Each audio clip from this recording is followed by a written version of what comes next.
Good morning, 7th class. This is your English class. I hope you are safe at your places. So, students, we were studying chapter 6, that is Columbus sails. Now we are studying further. Scene 2. Narrator. But it wasn't land, only a cruel trick of the clouds and the sunset disillusionment made the crew more defiant, mutinous, and it came to a head one day when the admiral found that the cooking stove unclean and greasy. He turned on Mendoza, who happened to be the nearest. Sounds of a sailing ship at sea. और उसके बाद narrator ने कहा कि वो एक land नहीं था, जबकि एक हमें बेवकूफ़ बनाने की एक ट्रिक थी क्लाउड्स की और सनसेट की. सूरज डूब रहा था और क्लाउड्स जो हैं वो ऊपर उसको ढक रहे थे, जिसकी वजह से हमें डिसइल्यूजनमेंट हो गया, हमें धोखा हो गया, हमें लगा कि वो लैंड है. और जो वहाँ के क्रू मेंबर्स थे वो जो है नरेटर का कहना मानने से मना कर रहे थे कि हम नहीं विश्वास करते. जो एडमायरल था, यानी कि जो हायर ऑफिसर था उस शिप पे, वो बहुत ही गुस्सा हुआ जब उसने जो कुकिंग स्टोव था जहाँ पे कुकिंग होती थी उसको बहुत ही अनक्लीन देखा और ग्रीसी यानी कि ऑयल से भरा हुआ देखा. और जो उसके साथ में खड़ा था मेंडोजा, उस पर वो जो है गुस्सा होने लगा. Columbus, what's this? कोलंबस ने कहा ये क्या है? मेंडोजा, रफली, it's none of my business. Mendoza ने कहा ये मेरा काम नहीं है. कोलंबस, फ्यूरियसली, गुस्से में, get up when you speak to me, you loud. Is this my flagship or a मास्काओ? Clean it at once. Columbus ने गुस्से में कहा कि तुम उठो और तुम ये जो स्टोव है, कुकिंग स्टोव, इसको क्लीन करो. ये मेरी शिप है, ना कि एक बोट है जो मिट्टी उठाती है. ठीक है, और उसको एक ही बार में जल्दी से साफ कर दो. मेंडोजा, रफली and emphatically, not my business. Mendoza ने कहा कि ये मेरा काम नहीं है. और कोलंबस ने कहा a sharp intake of breath, और लंबी एक सांस लेते हुए, टेक दैट यूज कम. और उसने कहा टेक दैट यूज कम, कि इसको लो और इसको जल्दी साफ करो. Sound of a blow and an exclamation from Mendoza. Mendoza का वहाँ पे जो है एक हाथ लग गया साफ करते हुए और उसे बहुत ही पेन होने लगा. Columbus, now get down on your knees and clean it. That's right, every scrap of it, that bit there, get it up.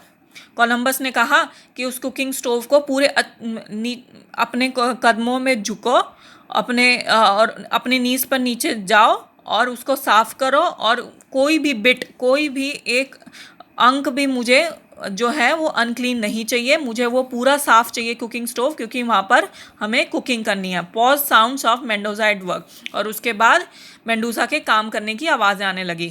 Columbus, go on, there is more over there, faster man faster, every bit of it. और Columbus ने कहा जल्दी जल्दी साफ करो, जल्दी जल्दी, और हर एक बिट साफ करो कुकिंग स्टोव का. Scene 3. Narrator. But Columbus must have known that it was coming. In an hour, Don Digu, his second in command, was trying hard to stop the crowd that had pushed up the ladders to the poop.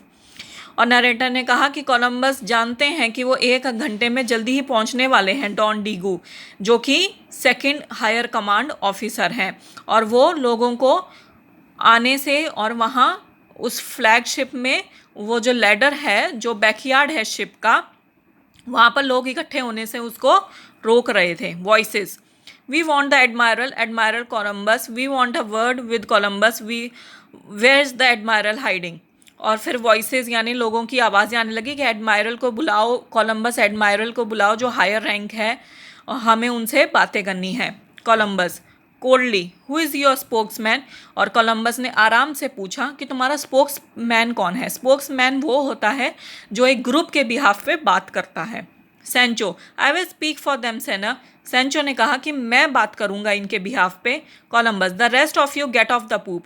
और Columbus ने कहा कि बाकी सारे जो लोग यहाँ पे इकट्ठे हैं वो यहाँ से उतर जाओ. Sancho, after a pause, do as he says. Sancho ने कहा कि करो जैसे कि ये कोलंबस कहते हैं. Grumbling and muttering they clatter down the ladders. और उसके बाद जो लोग हैं वो धीरे धीरे एक दूसरे के कानों में कंप्लेन करते हुए और बहुत ही शोर मचाते हुए वहाँ से शिप के जो बैकयार्ड है वहाँ से उतरने लगे. Columbus, well. Sancho, in a tone of threat, reasons? By my soul, we have reasons enough. Turn back I will tell you. Sancho ने कहा कि रीजंस बहुत हैं, इस शिप को वापस टर्न करो, इसको वापस मोड़ लो। That's all for today students, thank you.